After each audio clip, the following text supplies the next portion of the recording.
Hello friends, स्वागत है आपका आपके अपने लीगल चैनल सोच पर प्रहार में। मैं हूं एडवोकेट सनी शर्मा और दोस्तों आज की इस वीडियो में मैं आपको बहुत ही इंपॉर्टेंट जानकारी देने वाला हूं। आप लोग ये भी कह सकते हैं कि ये हस्बैंड के फेवर की एक बहुत ही अहम जानकारी होगी।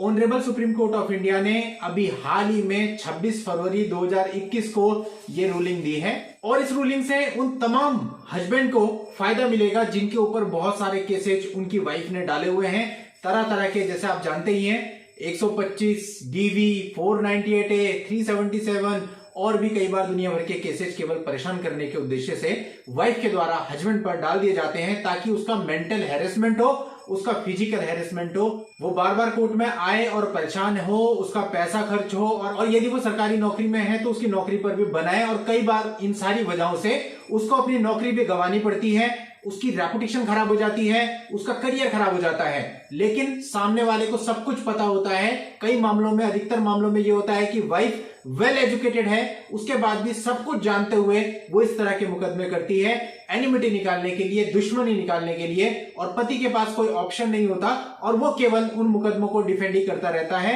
उन मुकदमों से अपना बचाव ही करने में लगा रहता है और उस बचाव में ही उसका बहुत सारा समय और धन खराब हो जाता है और वर्षों तक उसका ये हैरेसमेंट चलता रहता है। और इसी बीच वाइफ का इंटरिम बन जाता है और इंटरिम का जो पैसा उसको आता है वो उसी पैसे से मुकदमा लड़ती रहती है। तो दोस्तों इन सब वजहों से आज के समय में जो पुरुष हैं वो उल्टे सीधे कदम उठा रहे हैं, अपनी जान तक देने की सोच लेते हैं। तो इन सब चीजों के लिए ये जो ऑनरेबल सुप्रीम कोर्ट ने डिसीजन दिया ये बहुत ही अहम है। इस डिसीजन में सुप्रीम कोर्ट ने हस्बैंड के फेवर में निर्णय दिया है। तो दोस्तों आज की इस वीडियो में ये पूरा केस, इसकी पूरी स्टोरी लाइन की, इस केस में क्या क्या हुआ, कैसे कैसे हुआ और सुप्रीम कोर्ट ने अपना जो जजमेंट था वो किन आधारों पर दिया, क्या सुप्रीम कोर्ट का मानना था और क्या उसका व्यू था, सारी चीजों के बारे में आज के इस वीडियो में कंप्लीट जानकारी मैं आपको देने वाला हूं। तो पूरी जानकारी के लिए इस वीडियो में स्टार्टिंग से एंड तक हमेशा की तरह बने रहिएगा। वीडियो को स्किप बिल्कुल मत कीजिएगा क्योंकि आधी जानकारी हानिकारक होती है। और यदि आप चैनल पर पहली बार आ रहे हैं, अभी तक आपने चैनल को सब्सक्राइब नहीं किया है तो चैनल को सब्सक्राइब करके नोटिफिकेशन बेल पर जरूर क्लिक कर लें ताकि फ्यूचर में जब भी मैं ऐसी कोई लीगल पोस्ट, ऐसा कोई लेटेस्ट जजमेंट आप लोगों के लिए लेके आऊं उसकी जानकारी आपको सबसे पहले मिले। तो चलिए दोस्तों इस पूरे जजमेंट को हम समझते हैं, इस पूरे केस को हम समझते हैं कि ये क्या था। ये केस दोस्तों मेरे अपने शहर देहरादून का था। देहरादून में फैमिली कोर्ट में एक मामला चला और फैमिली कोर्ट ने हस्बैंड के फेवर में डाइवोर्स की डिग्री ग्रांट कर दी। इसके बाद दोस्तों जो महिला थी यानी वाइफ थी वो इसके खिलाफ उत्तराखंड हाई कोर्ट नैनीताल में गई और माननीय उच्च न्यायालय नैनीताल उत्तराखंड ने फैमिली कोर्ट देहरादून के ऑर्डर को सेटिसाइड कर दिया और वाइफ के फेवर में निर्णय दिया, यानी उस डाइवोर्स की डिग्री को कैंसिल कर दिया। अब इसके खिलाफ जो हस्बैंड थे वो एपेक्स कोर्ट यानी ऑनरेबल सुप्रीम कोर्ट के सामने गए। ऑनरेबल सुप्रीम कोर्ट से उन्होंने गुहार लगाई। अब दोस्तों ये जो डाइवोर्स पिटीशन देहरादून में फाइल हुई थी, इस पूरे मामले में ये था कि जो हस्बैंड थे वो आर्मी ऑफिसर थे और जो उनकी वाइफ थी उन्होंने मल्टीपल केसेज उनके ऊपर कर दिए थे और अपने हस्बैंड के खिलाफ उन्होंने बहुत सारी ऑथोरिटीज में, अलग अलग ऑथोरिटीज में लेटर्स डाल दिए थे, कंप्लेंट्स डाल दी थी जिसमें कि आर्मी चीफ भी इंक्लूड थे।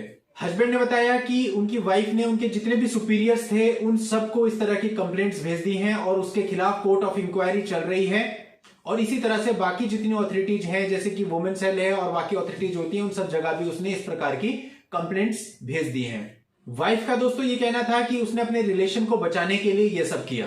अब दोस्तों इस पर ऑनरेबल सुप्रीम कोर्ट की बेंच ने ये देखा, ये माना कि यदि इतनी सारी कंप्लेंट्स आपने कर दी है किसी के खिलाफ जिससे उसकी रेपुटेशन सोसाइटी में, उसके सुपीरियर्स के सामने, उसके कलीग्स के सामने खराब हो जाती है तो आप ये कैसे कह सकते हैं कि ये कार्य रिलेशन को बचाने के लिए किया गया है।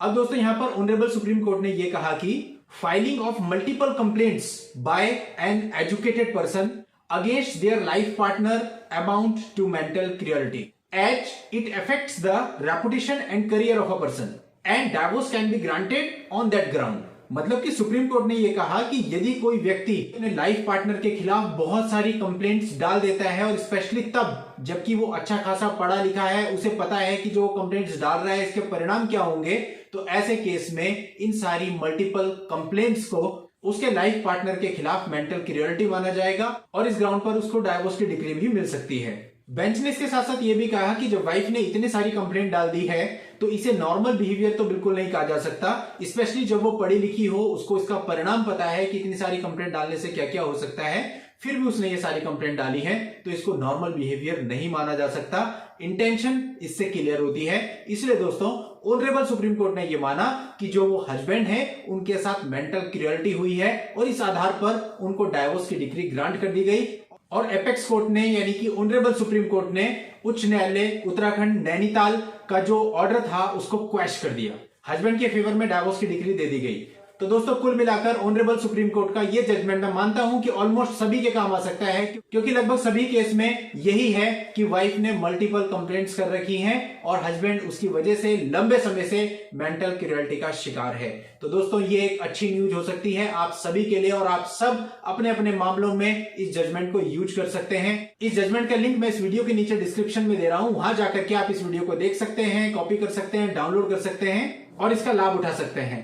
दोस्तों अपनी किसी भी पर्सनल समस्या के लिए यदि आप मुझसे बात करना चाहते हैं या मिलना चाहते हैं तो उसके लिए इस वीडियो के नीचे डिस्क्रिप्शन में मेरा व्हाट्सएप नंबर दिया हुआ है। उस व्हाट्सएप नंबर पर व्हाट्सएप मैसेज करके अपनी अपॉइंटमेंट बुक करके आप मुझसे बात भी कर सकते हैं।